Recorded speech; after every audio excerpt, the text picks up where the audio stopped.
So, dumating na po yung sasakyan na in-order namin. Matagal na po to, kaso nga lang, this time ko lang ipapakita sa inyo dahil ito yung time na wala akong gaanong ginagawa. So, dito na siya. Ang color niya, gusto ko yung color at ito yung plano namin na plano ko na gamitin sa pagpipaint sa bahay. So, this is Raptor Gray. Kita nyo man. Tapos, black yung ano niya. Black yung roof. So, dito, ganito. Ito ay 4x4 minivan na nagkahalaga ng 340,000 pesos. So, tingnan nyo yung wheel. So, bali, pinataasan pala namin to para hindi siya, para kaya na siya sa mga rough road at hindi para hindi too low. But anyway, let's go inside. So, ito na nga siya. Medyo, kailangan pa ng ano. So, ito, yung seat niya, ganito, gray. Iwan ko ba bakit nagkaganito? Bakit yung kulay ganito? Ooh. Hindi siya 100% good quality. Ang daling masira. But anyway, ito yung loob niya. Oh. Pangano lang siya, as long as meron kang sasakyan na panghatid sa bata or pang ano mo sa needs, tapos pwede kang mag-rest yung kamay mo dito. Isira. Hi! Dito, buksan mo. Parang nabangga ata siya. Oh, dito. So anyway, ang floor mat po, nilalagay talaga namin yan for purposes dahil kapag madumi, easy lang siyang linisin, lalo na at may bata ka. So, tanggalin mo lang. Pero meron siya man siyang ano doon sa baba niya, matting, tinatawag matting. Pero nilagyan na lang namin ng floor mat in case madumi, mabilis siyang linisan. So, dito naman, meron din siyang paglalagay ng drink. Oo. And, yung aircon, hindi siya 100% na malamig. Katulad ng mga SUV, yung mga mamahaling sasakyan. Pero meron din kami dito nga fan. Hindi naman siya gaanong 100% na mainit dahil nga yung windows na nilagay namin is medium. Medium siya. So, hindi na siya gaanong papasok yung init pa sa loob. Oh. So, dito sa likod. Oh. So, ang ganda ng kulay. Hindi siya nakakasakit ng mata. So, dito. Ganito. Sobrang laki ng space dahil, tingnan nyo, ang nakagandahan itong sasakyan, nagagandahan ako sa sasakyan nito dahil nga, malaki yung space sa likod at makapaghiga-higa while sino mang driver ang magdadrive, either ako o siya, pwede kang higa-higa dito sa likod. Last time, naghiga-higa ako dito. Tingnan nyo dito. Diba? Malaki. Kasya sa dalawang tao. Kami nga ni Liam naghiga dito. Pero hindi kami maghiga ng forever dito dahil nga for the safety purposes. Pero maganda siya like camping. Kung gusto nyo mag-camping at maghiga. Kasi ito, mga chair na to, papakita ko sa inyo.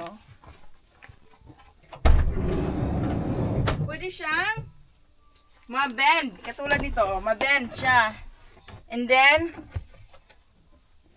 okay. Oh. Tapos ilagay mo sa ibaba. Tapos bed na siya. Ganun na.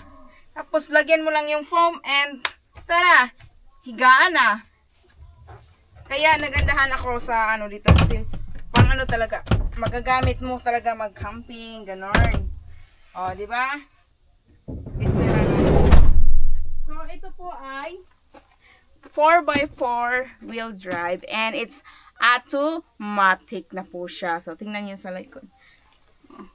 No, so mataas na siya. Tapos yung suspension, pinabaguhan. Bumili talaga kami ng suspension dahil sa binibilhan namin hindi siya nagbigay ng bagong suspension. Kaya kami na lang yung nagbigay. Wait, Dogi, what happened to your eyes?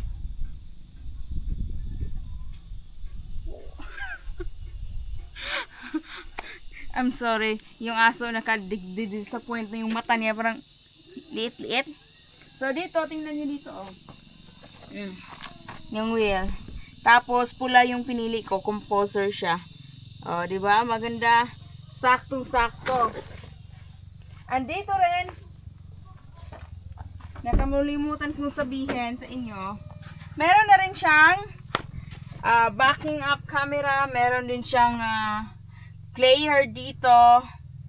And then, meron din siyang paglalagay dito ng mga bagay-bagay.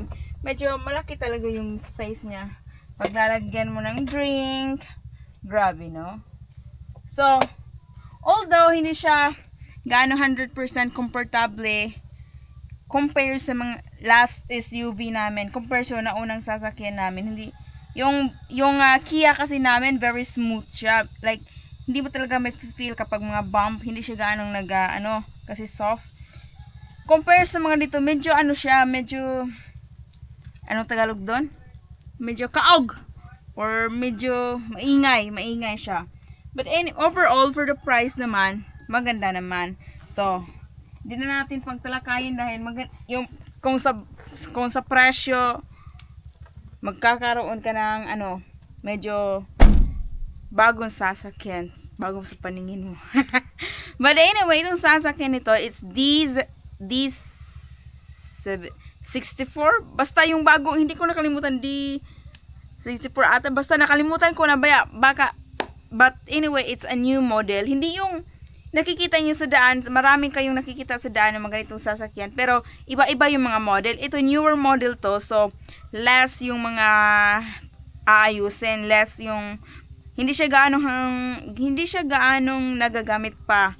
This been run over like 100, below 100 yung odo niya. So anyway, thanks for checking out our beautiful car. So tignan nyo roof. Diba? So if you want like this, kung gusto nyo mga ganito malaking space, meron din kasing ibang van, alam nyo, katulad ng friend ko na van, medyo maliit yung sa kanya yung sa likod. Kasi old model yon. Compare ito this high model, kakaiba talaga yung sa likod niya. Medyo big space talaga. Big space. So, okay. Iko-close na natin dahil ulan. Charan! So, pinapark lang namin muna dito dahil nag-order kasi ako ng sun at ang kapatid ko na si Jilcar yun ang hindi kasi makapunta dito yung tawag nito. Hindi makapunta dito yung truck kaya si Jilcar yung naghahakot nilagay sa multi-cab tapos nilagay na lang doon. So, kaya minumove muna namin tong sasakyan. So, anyway, thanks for watching guys!